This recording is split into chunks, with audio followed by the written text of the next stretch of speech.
We're good. Everybody good? Yeah. Well, number one, as always, thanks for coming out and covering University of Miami football. We're excited here on National Signing Day to usher in a new group, 2014 group, 26 young people. And before I take your questions, I just want to thank everybody involved, our athletic administration, our coaches who work tirelessly, not just during the recruiting period, but around the year-round. Our academic support people, our faculty, our deans who meet with prospects and their parents, our president, our athletic director Blake James, and everybody who works behind the scenes to bring this to fruition. So we're excited about this group, and with that I'll open up to any questions that you have. Defensively, you've added some pieces you mentioned earlier Yeah. in interviews, the front seven in particular. Can you talk about that? And Yeah. also, what kind of impact can they make in this draft? No, they'll make an impact. Really excited about them. From an explosiveness, a size, and really maturity when you look at Hurtalu and White. So if we start with the front, obviously Chad Thomas, an elite player, excellent explosiveness, pass rusher. Brings speed on the edge, yet physical enough to take on a block and a tackle or a tight end. So we're excited about him. On the other side, the open side, defensive end spot, Demetrius Jackson, Trent Harris, guys like that, to go along with Quan Muhammad and Tyreek McCord. So I feel much better about our depth there now than I did at any point in last year. Inside, that's probably where we've made the most gains. AJ Moten. Again, a premier player in the country at defensive tackle. I saw AJ last week, and he was a shade under 300 pounds. So he'll come in ready-made. We've got to get him in condition. He'll come down this summer and work with us. We'll get him ready to go, and we'll add him, obviously, to a position where Jelani and Olsen Pierre play. 3 nose tackles that we brought in, 2 junior college players. So obviously more mature physically and mentally. Calvin Hurtalu is here now at 324 pounds. He's going to give us the type of strength that we need, and we're excited about his impact that he'll have in the spring. Michael Weich obviously was a highly coveted player and someone that we think will do an incredible job for us and give us, Michael has a great perspective on life, and he'll give us the leadership and kind of be a guy that will make an impact both on and off the field in our locker room, and then certainly on the field. And then Cortell Jenkins, a young man we're excited about. So those are the guys up front. And then the thing that I'm most excited about is the linebacker group. Just the sheer size of them.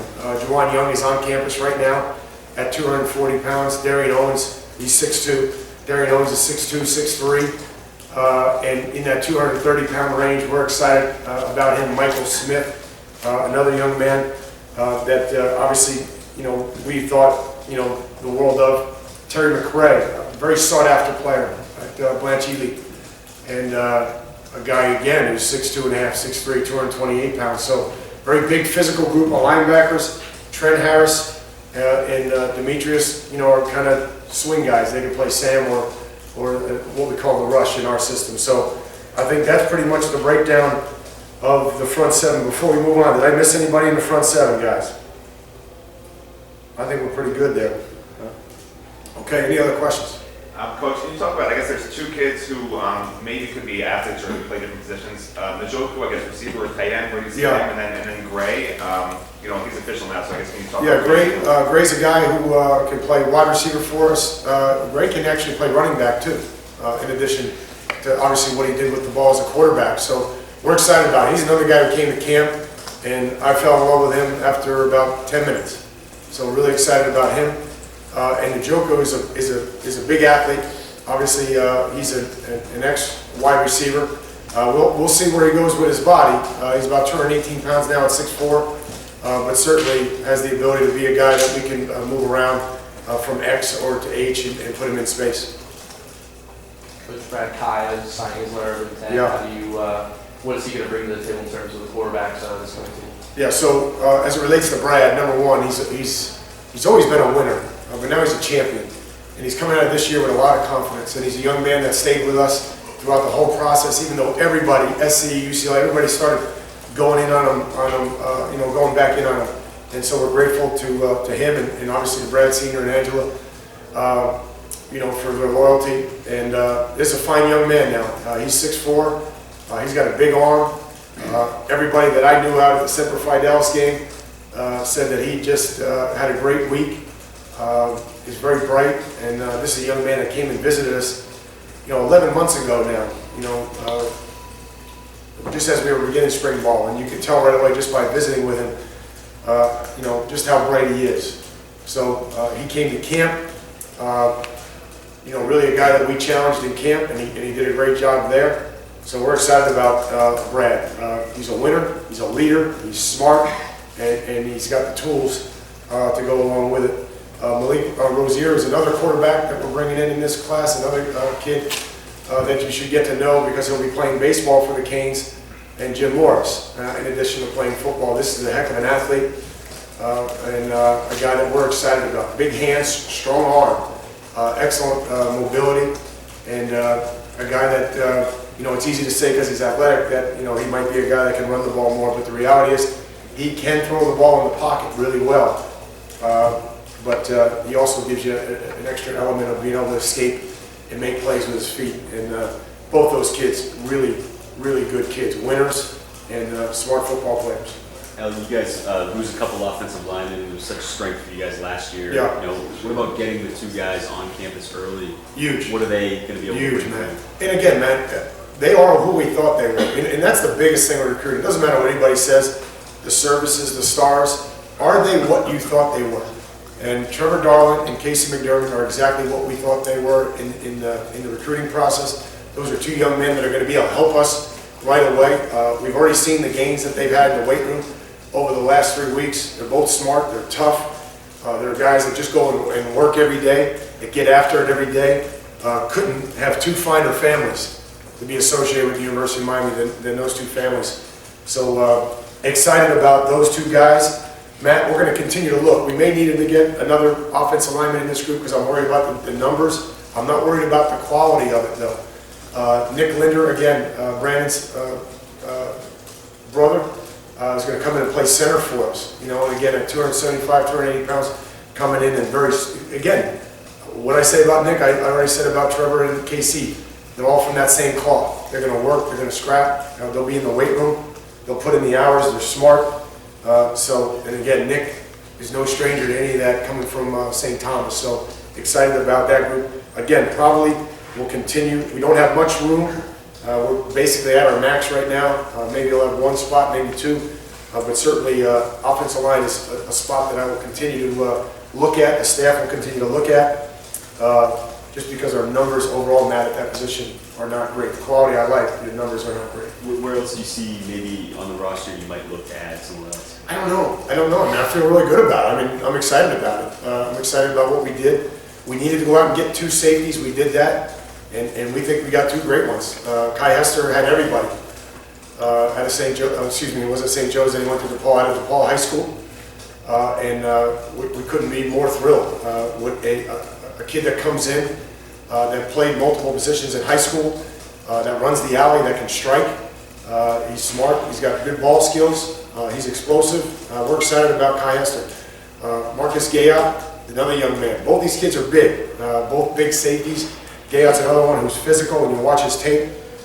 Again, they both play the position. They're both comfortable in it. They're smart kids. And again, both of those families are the type of families they want at the University of Miami. And then Ryan Mays is a young man that can play corner or safety, corner or free safety, and we're going to start him out at corner and then go from there. So I don't know if we would go anywhere else, Matt, to answer your question. Can you explain just today's emotions? In years past, you've kind of had the range of emotions on signing day. Yeah. Is today a little bit more eventful, or did it still feel? I guess that's the thing that's probably the most exciting to us as a staff is that the guys who said they were coming came, and we took a run at a couple other guys, just like every team does down the stretch. But again, for us, unlike last year, and you guys know, last year I had a ceiling. I was against the cap, so I didn't have any wiggle room. So we had to hold some of those spots for local kids, and some of those kids didn't come, which really created a deficit. And it was hard. It's hard to overcome. This was a little bit different because we were waiting for some kids that maybe said yes today, but we really had, guys at those positions, if that makes sense to you. Like the defensive line, for instance. We had 4 defensive tackles committed already, which is what we needed. So we took a run at some guys, but all the guys that said they were coming came, and that's exciting for us. It says something about them and their families, and clearly we're excited about the group that we have. Al, you added a great back who's obviously not that big in your. Had you given much thought to adding a big back as a second back in the class? I don't think we're going to. Again, Joe, Joe is not 6 foot, but Joe runs hard. Joe's a strong runner. And even Andrew Swayze and those guys, I've been talking to him about how he works in the game. He is going to be, one of those guys. Now, what you guys may not know is that Duke Johnson now is 202 pounds, and we're trying to get him to 2.5, 2.6, and he's done a great job. So Joe Yerby is really, following, Duke's footsteps here, and he'll get stronger. And then, of course, we have Dallas and Gus. So the depth there looks a lot better than it has for a couple of years, and I'm excited about that. But I don't think we'll go after a big back. I really would rather save that for next year and get 2 running backs. We really like a lot of the running backs in next year's class, and we'll just save it and bring 2 in next year's class. Al, how different was the whole process when you're trying to keep so many of the kids as opposed to Yeah, that's a getting great question. Yeah. Again, it's like, when you're, even as a coach, when you're in a game like that and you're in the lead, you got to continue to stay aggressive. And we stayed aggressive. Again, I think we have a great relationship. Christy, having 9 guys in helped, because then we were only working off a pool of 17. Is that right? I don't even know if that's 9 yet. Is that right? All right. So that was huge, having those 9 guys in at mid-year, because we really weren't. I don't want to say babysitting because it's disrespectful, but in our business, that's what people say. Babysitting a commit. So, but the reality of it is, we have a lot of guys that, when you look at this group, we have a lot of guys that everybody wanted. And that's the thing that we're excited about, because in years past, we haven't been in that business to the extent that we were this year. And I think that's a reflection of moving the program forward, making the steps that we made, not having the NCAA to deal with. And as I said earlier today, we just had our first junior day on Sunday, and that was not only the best attended day, but it had the best quality of any junior day in the previous couple of years. And I know that's a direct reflection of the NCAA investigation being lifted. Now, in terms of your relationship with local coaches, it's been here 4 years now. It seems like a lot of them are really receptive to you. Do you get that sense, the relationships you have here? I do. And again, everybody thinks, because we lost a guy today, that we don't have a good relationship with that coach. We do have a good relationship. Our job, because we don't take everybody either. But they need to communicate and we need to communicate. And I'm always on our coaches about communicate. If we're not going to take a young man, the coach needs to know, the student athlete needs to know, and sometimes it's just a function, many of numbers. So it's not. If I could have taken 10 wide receivers this year, we'd still be waiting for faxes to come in. But we couldn't. You got a certain budget that you deal with, or you can't put your team together. So I think our relationship with them is growing. I think again, not having think about being the high school coach or one of the guys on the staff. You care about this player. Man, you spent the last 3 or 4 years with this student athlete, and the last couple of years, think about the questions that they had. Okay, let alone the parents or the student athlete, but the questions that they had. If I send this young man to Miami, what's going to happen? And am I going to be responsible for saying, yeah, it's okay to go to Miami, but then there might be sanctions, or you might have additional bowl games, or you might be playing with 30 less scholarships. Those are all the things that our adversaries were saying over the last 2.5 years. So it was difficult. So that was a difficult spot for those high school coaches. I'm just grateful about how receptive they have been to us, how appreciative they've been to our efforts, and obviously we have a staff that has dug in and fought through it, and now we're excited to move forward. Coach, do you feel with this recruiting class coming out of the NCAA investigation, there's more pressure on you now to get all of these guys from South Florida and then to develop that talent as they go up in their years? Again, Chip, for me, you look at it as pressure. For me, it's part of our process, it's part of our job. Like, I want to develop every kid that we get, make them the best student athlete again, and build a type of program that can compete for championships every year. That's what we're trying to do. So to me, it's not any more pressure, but we're excited about the group. You know, Chad Thomas should be a guy that we can develop into a guy that's going to help us. AJ Moten, Mike Weich, Demetrius Jackson. These are good. TJ McRae. These are guys. TJ McRae was LSU in Alabama. These are guys that everybody wanted, and they wanted to come to the University of Miami. We're grateful to them and their family, but now it's not pressure to develop, and we can't wait to develop. There's a difference. And there is.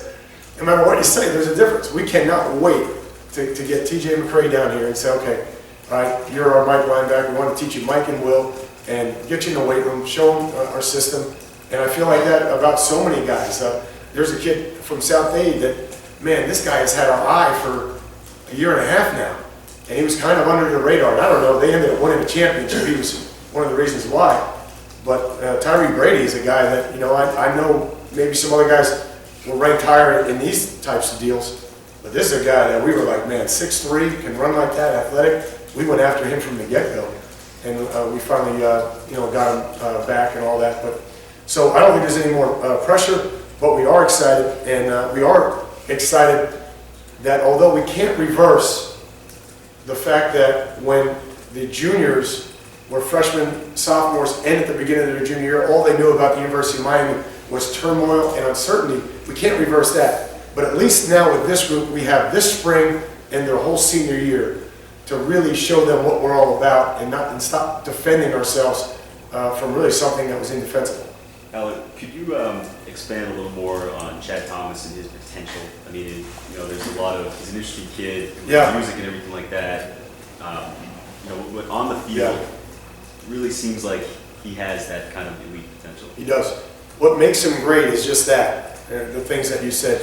He's very, at such a young age, he's very mature and he knows what he wants. Every day, he's very disciplined. He goes to school, works out, does music. If he has homework, he does his homework, and that's pretty much what he does. He's not a guy that you have to worry about. I mean, he's very structured already. He comes from obviously a championship program in a disciplined program. But this guy, he's inquisitive. He wants to learn about music. He's trying to get better with music. But he shares an equal passion for athletics, you know, and for football.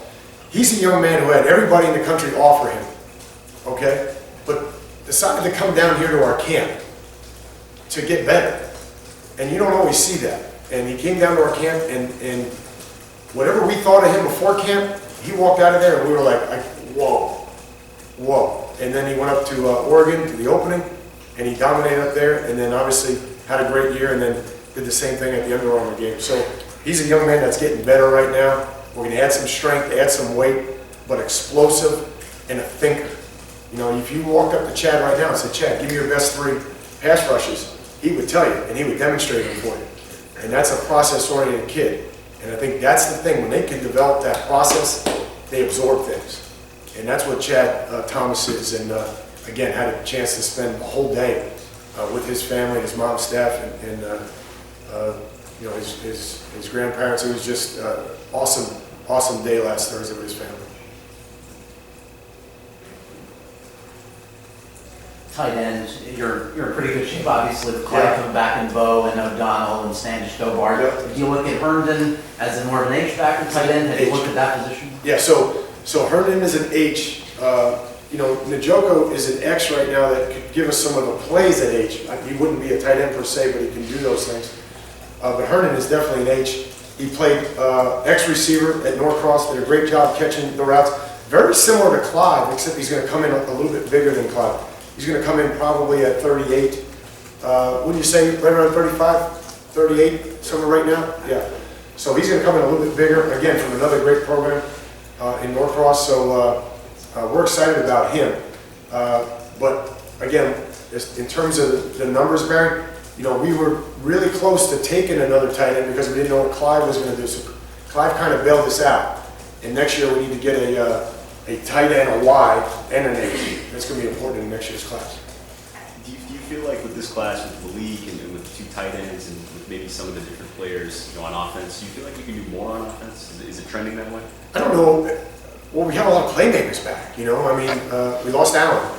But when you look at Duke, Dallas, Gus, and we're adding Joe in the backfield, you got Clive and Bo and Stan at tight end, Stacy, Herb, Phillip, Rayshawn Scott, everybody said is right now having as good an offseason as anybody right now. So that's what we need to hear. We need more of that. So I'm excited that our skill set, our skill level and production is coming back. And I feel the same way about the defensive side. You look at the guys who had sacks, caused fumbles, interceptions, and recovered fumbles. That's a lot of production coming back. In addition to what we're bringing in to help bolster the spots that we need to bolster. You touched on it a little bit, and not to jump ahead too much, but next year's class, you just had the junior day, and you mentioned also without having an NCAA investigation. Can you just elaborate a little bit more on what that's going to be like this next year? I kept saying, and again, my coaches will tell you that there was some homes that I left in December, and I felt like I left something, like you feel like you leave your cell phone or you left something. I kept saying, man, I feel like I'm leaving. I felt like I left something, and then I realized that I didn't have to spend 3/4 of the time there defending or explaining the NCAA thing. And it just felt good. And really, guys, for the first time since I've been here, it felt really good to just go in and say, okay, let me tell you about the University of Miami. All right, here we are. All right, we're a small private institution. We're #1 in the state. We're top 45 in the country. I mean, that felt good. It felt good to talk about our classroom size, the type of curriculums that we have, the campus itself, the community surrounding the campus, our football program, our tradition, all of the things that we want to talk about that really have been eclipsed. Because whatever coaches just left or whatever coaches came after you, all they were talking about, oh, Miami, NCAA, and they're dead. And now you sit there and the majority of your time is spent on that. So, yeah, it feels good. It feels good. Was it a little too late for this group? Pretty much. I mean, 85–90% of this class was done by the middle of October when this came out, and certainly we didn't even have a chance to address it personally until December, until after our season was over. So it was tough. There was a few guys that we were trying to add, but for the most part, our class was done. So we'll reap the benefits of that moving forward, but there's no question that felt good. And along with our facility and the student center and the other things that we're doing with the program, I'm excited about that. Al, 2 things I wanted to ask you. One, I don't think we talked to you about the schedule since it came out. Yeah. And then also guys for the spring that won't be participating. Yeah. Okay, Manny, I would be jumping ahead on the spring, and I always want to be fair. I don't want to start. I hate getting in a gray area with you guys in terms of who's practicing and who's not. Duke and Joe, is that pretty much like? Duke and Joe are definitely out, but again, I'm gonna. If I answer you, I'm gonna screw it up. To be honest with you, so. Cristiano, are you back there? Chris Freak, maybe we can send something out next week. Yeah. Just we'll update you guys where we're at. What Matt said, Braxton Barrios, that's a good point. Is Braxton? But I would just be jumping around here for 5 minutes, and I don't want to do that. We'll give you a good list so we know what we're dealing with. And the schedule, yeah, we're excited about the schedule. Obviously a great challenge for us to go to Nebraska, and play out there. We should be getting to the point now where guys they're ready for it. They've been in those games, and let's go. And that part of it we're excited about, and obviously, we'll be one of the teams kicking off the schedule at Louisville. So, that's a game that obviously gets your attention in the off season, and it better have our guys' attention right now, and as we go to summer. You mentioned not having to answer NCAA questions anymore. I'm sure there are questions you welcome, but what are the questions you're getting now? We're not really getting questions now. It's really about what we're doing. And, we're not where we want to be. We made progress this year as a team. We're not where we want to be. But at least now we're talking, the questions are about the campus. And the questions that you would think you would get. Tell me about the education. Tell me about your schedule. Tell me about your whatever it is, your systems, and all the things that you would think young people would want to know. Those are the things that we're answering now, and to be honest with you, that's our job to do that. And I gladly welcome that, as opposed to what we've been dealing with for a long time.